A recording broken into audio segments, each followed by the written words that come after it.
Myanmar Nangan Minglaba.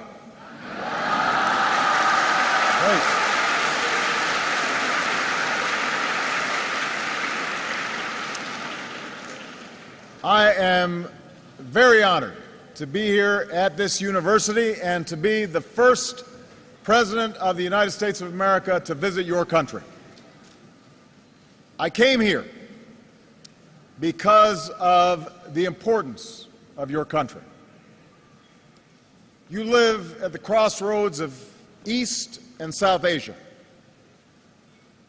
You border the most populated nations on the planet. You have a history that reaches back thousands of years and the ability to help determine the destiny of the fastest growing region of the world. I came here because of the beauty and diversity of your country.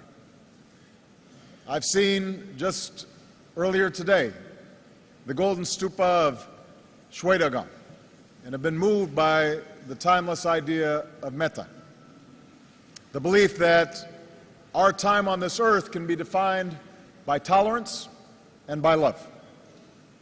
And I know this land reaches from the crowded neighborhoods of this old city to the homes of more than 60,000 villages, from the peaks of the Himalayas, the forests of Karen State, to the banks of the Irrawaddy River. I came here because of my respect for this university. It was here at this school where opposition to colonial rule first took hold. It was here that Aung San edited a magazine before leading an independence movement. It was here that U Thant learned the ways of the world before guiding it at the United Nations. Here, scholarship thrived during the last century, and students demanded their basic human rights. Now your parliament has at last passed a resolution to revitalize this university, and it must reclaim its greatness because the future of this country will be determined by the education of its youth. I came here because of the history between our two countries. A century ago, American traders, merchants, and missionaries came here to build bonds of faith and commerce and friendship.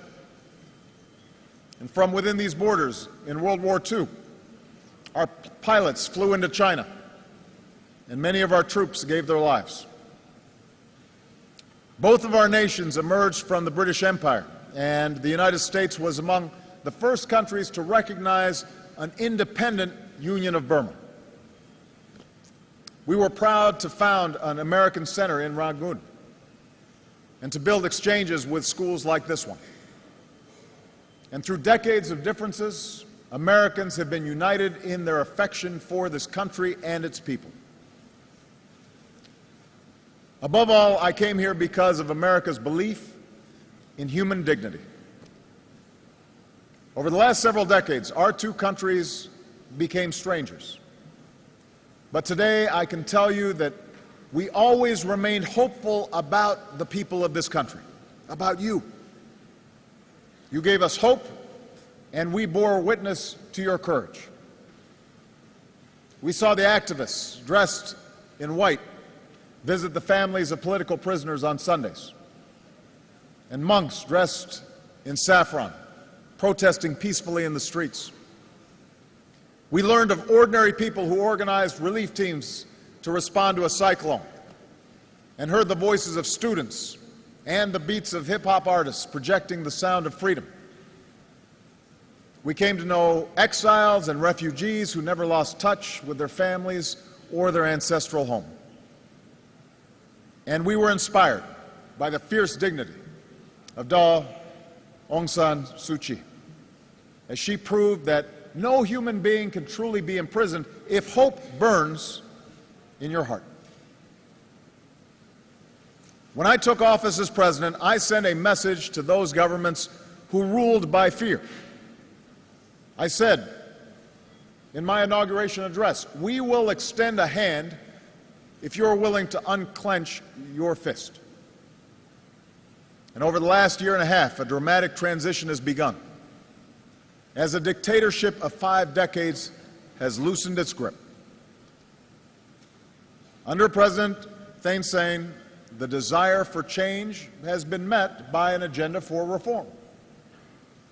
A civilian now leads the government, and a parliament is asserting itself. The once outlawed National League for Democracy stood in an election, and Aung San Suu Kyi is a member of parliament. Hundreds of prisoners of conscience have been released, and forced labor has been banned. Preliminary ceasefires have been reached with ethnic armies, and new laws allow for a more open economy. So today I've come to keep my promise and extend the hand of friendship. America now has an ambassador in Rangoon. Sanctions have been eased, and we will help rebuild an economy that can offer opportunity for its people and serve as an engine of growth for the world. But this remarkable journey has just begun and has much further to go. Reforms launched from the top of society must meet the aspirations of citizens who form its foundation. The flickers of progress that we have seen must not be extinguished. They must be strengthened. They must become a shining North Star for all this nation's people. And your success in that effort is important to the United States as well as to me. Even though we come from different places, we share common dreams: to choose our leaders, to live together in peace, to get an education and make a good living, to love our families and our communities. That's why freedom is not an abstract idea. Freedom is the very thing that makes human progress possible, not just at the ballot box, but in our daily lives. One of our greatest presidents in the United States, Franklin Delano Roosevelt, understood this truth. He defined America's cause as more than the right to cast a ballot. He understood democracy was not just voting. He called upon the world to embrace 4 fundamental freedoms: freedom of speech, freedom of worship, freedom from want, and freedom from fear. These 4 freedoms reinforce one another, and you cannot fully realize one without realizing them all. So that's the future that we seek for ourselves and for all people, and that's what I want to speak to you about today. First, we believe in the right of free expression, so that the voices of ordinary people can be heard, and governments reflect their will, the people's will. In the United States, for more than 2 centuries, we've worked to keep this promise for all of our citizens, to win freedom for those who were enslaved, to extend the right to vote for women and African Americans, to protect the rights of workers to organize. And we recognize no 2 nations achieve these rights in exactly the same way, but there is no question that your country will be stronger if it draws on the strength of all of its people. That's what allows nations to succeed. That's what reform has begun to do. Instead of being repressed, the right of people to assemble together must now be fully respected. Instead of being stifled, the veil of media censorship must continue to be lifted. And as you take these steps, you can draw on your progress. Instead of being ignored, citizens who protested the construction of the Midstone Dam were heard. Instead of being outlawed, political parties have been allowed to participate. You can see progress being made. As one voter said during the parliamentary elections here, our parents and grandparents waited for this but never saw it. And now you can see it. You can taste freedom. and to protect the freedom of all the voters, those in power must accept constraints. That's what our American system is designed to do. You know, America may have the strongest military in the world, but it must submit to civilian control. I, as the President of the United States, make determinations that the military then carries out, not the other way around. As President and Commander-in-Chief, I have that responsibility because I'm accountable to the people. Now, on the other hand, as President, I cannot just impose my will on Congress, the Congress of the United States, even though sometimes I wish I could. The legislative branch has its own powers and its own prerogatives, and so they check my power and balance my power. I appoint some of our judges, but I cannot tell them how to rule, because every person in America, from a child living in poverty to me, the President of the United States, is equal under the law. And a judge can make a determination as to whether or not I am upholding the law or breaking the law. And I'm fully accountable to that law. And I describe our system in the United States because that's how you must reach for the future that you deserve, a future where a single prisoner of conscience is one too many. You need to reach for a future where the law is stronger than any single leader because it's accountable to the people. You need to reach for a future where no child is made to be a soldier and no woman is exploited, and where the laws protect them, even if they're vulnerable, even if they're weak. A future where national security is strengthened by a military that serves under civilians, and a constitution that guarantees that only those who are elected by the people may govern.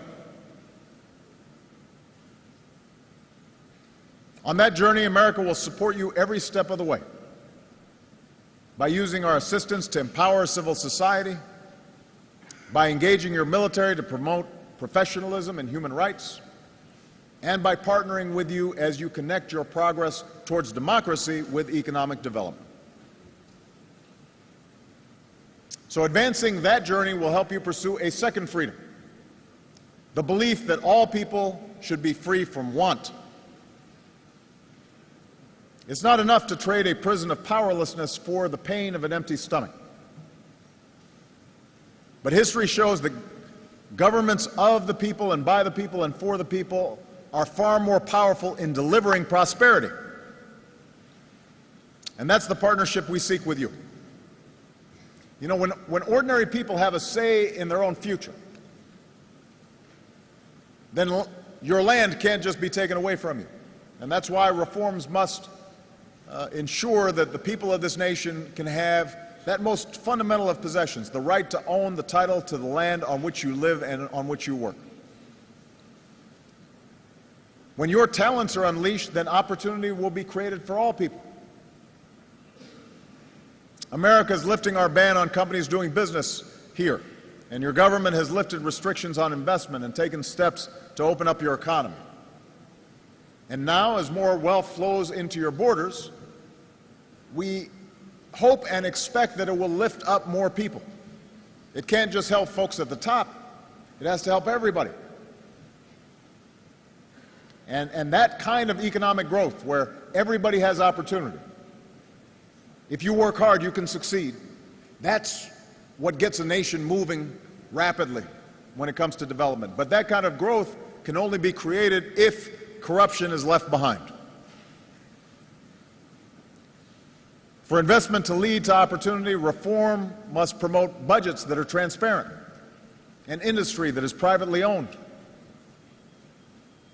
To lead by example, America now insists that our companies meet high standards of openness and transparency if they're doing business here. And we'll work with organizations like the World Bank to support small businesses and to promote an economy that allows entrepreneurs, small business people, to thrive and allows workers to keep what they earn.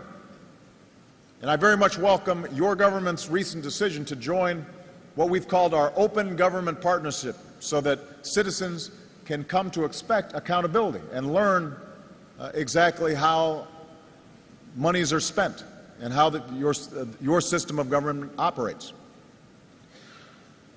Above all, when your voices are heard in government, it's far more likely that your basic needs will be met.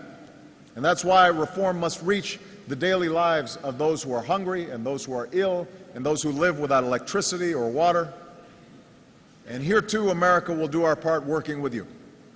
You know, today I was proud to reestablish our USAID mission in this country, which is our lead development agency.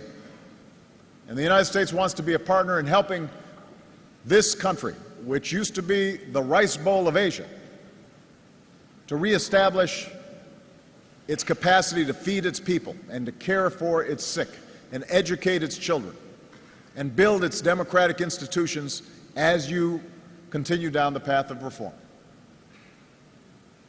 This country is famous for its natural resources, and they must be protected against exploitation. And let us remember that in a global economy, a country's greatest resource is its people. So by investing in you, this nation can open the door for far more prosperity, because unlocking a nation's potential depends on empowering all its people, especially its young people. Just as education is the key to America's future, it is going to be the key to your future as well. And so we look forward to working with you, as we have with many of your neighbors, to extend that opportunity and to deepen exchanges among our students.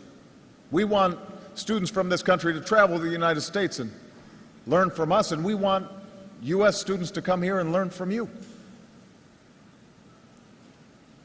And this truth leads me to the third freedom that I want to discuss, the freedom of worship. The freedom to worship as you please, and your right to basic human dignity. This country, like my own country, is blessed with diversity. Not everybody looks the same. Not everybody comes from the same region. Not everybody worships in the same way. In your cities and towns, there are pagodas and temples and mosques and churches standing side by side. Well over 100 ethnic groups have been a part of your story. Yet within these borders, we've seen some of the world's longest-running insurgencies, which have cost countless lives and torn families and communities apart and stood in the way of development. No process of reform will succeed without national reconciliation.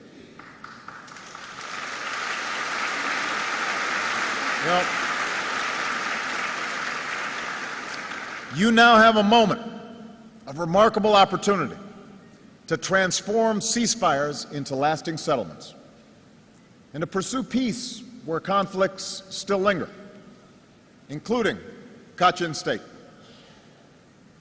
Those efforts must lead to a more just and lasting peace, including humanitarian access to those in need and a chance for the displaced to return home.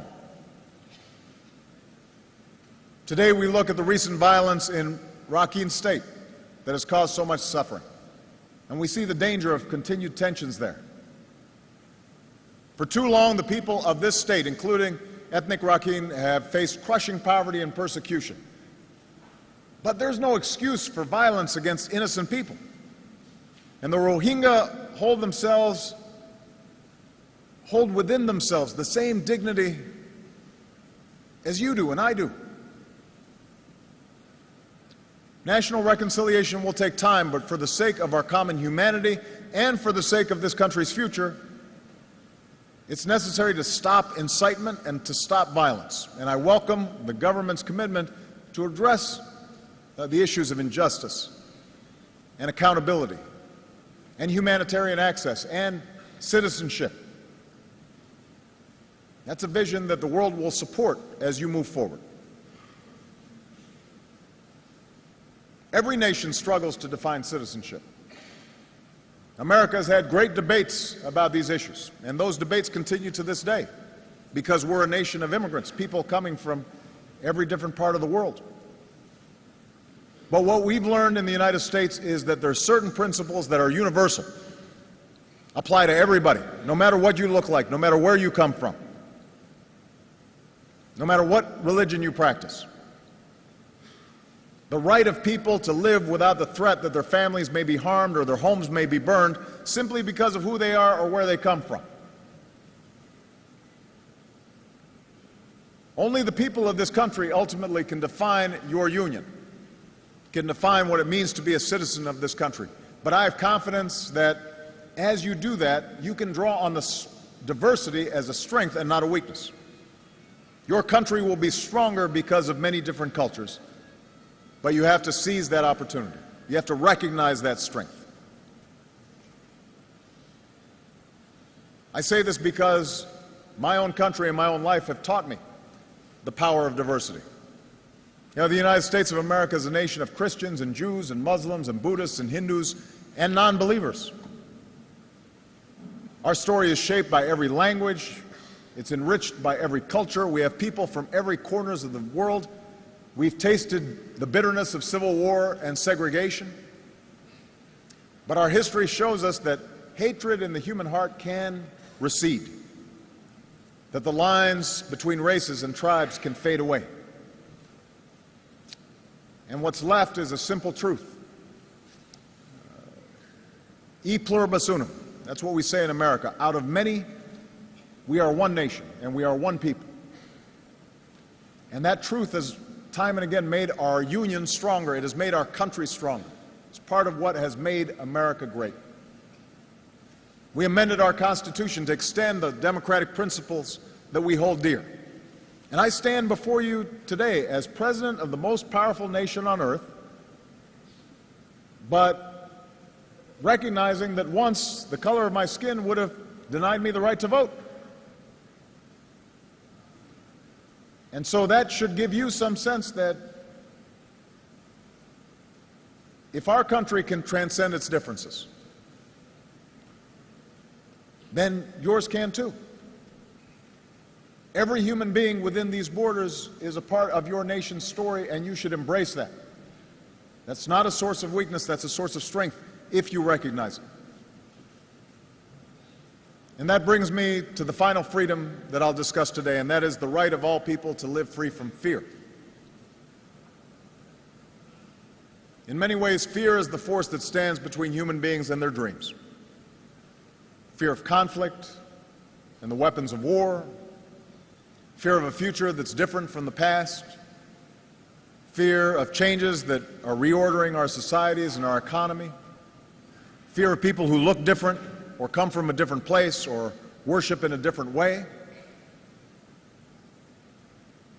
In some of her darkest moments, when Aung San Suu Kyi was imprisoned, she wrote an essay about freedom from fear. She said, "Fear of losing corrupts those who wield it. Fear of losing power corrupts those who wield it. And fear of the scourge of power corrupts those who are subject to it." That's the fear that you can leave behind. We see that chance in leaders who are beginning to understand that power comes from appealing to people's hopes, not people's fears. We see it in citizens who insist that this time must be different, that this time change will come and will continue.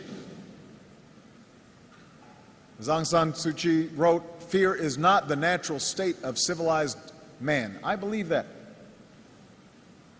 And today you are showing the world that fear does not have to be the natural state of life in this country. That's why I'm here. That's why I came to Rangoon. And that's why what happens here is so important, not only to this region, but to the world. Because you're taking a journey that has the potential to inspire so many people. This is a test of whether a country can transition to a better place. The United States of America is a Pacific nation, and we see our future as bound to those nations and peoples to our west. And as our economy recovers, this is where we believe we'll find enormous growth. As we've ended the wars that have dominated our foreign policy for a decade, this region will be a focus for our efforts to build a prosperous peace. Here in Southeast Asia, we see the potential for integration among nations and people. And as president, I've embraced ASEAN for reasons that go beyond the fact that I spent some of my childhood in this region, in Indonesia. Because with ASEAN, we see nations that are on the move, nations that are growing and democracies that are emerging, governments that are cooperating, progress that's building on the diversity that spans oceans and islands and jungles and cities, peoples of every race and every religion. This is what the 21st century should look like if we have the courage to put aside our differences and move forward with a sense of mutual interest and mutual respect. And here, in Rangoon, I want to send a message across Asia. We don't need to be defined by the prisons of the past. We need to look forward to the future. To the leadership of North Korea, I've offered a choice. Let go of your nuclear weapons and choose the path of peace and progress. If you do, you'll find an extended hand from the United States of America. In 2012, we don't need to cling to the divisions of East-West and North and South. We welcome the peaceful rise of China, your neighbor to the north, and India, your neighbor to the west. The United States will work with any nation, large or small, that will contribute to a world that is more peaceful and more prosperous and more just and more free.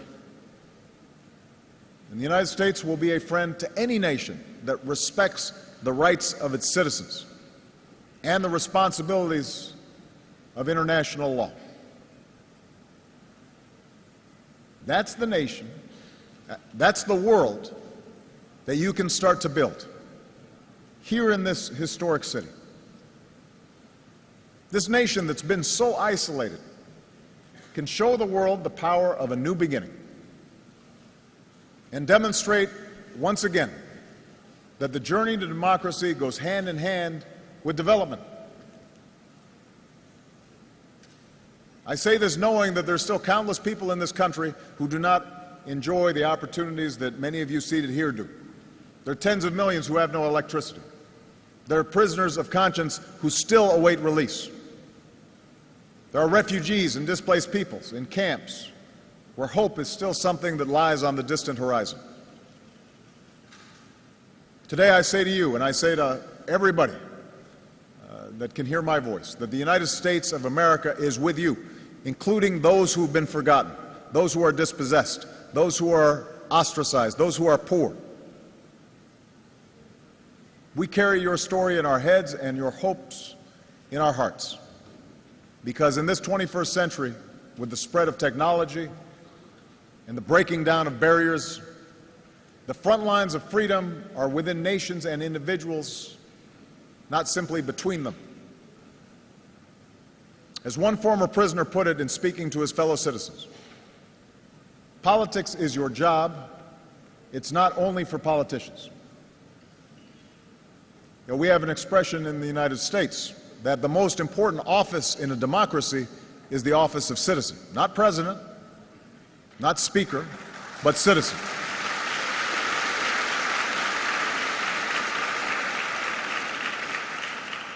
So as extraordinary and difficult and challenging and sometimes frustrating as this journey may seem, in the end, you, the citizens of this country, are the ones who must define what freedom means.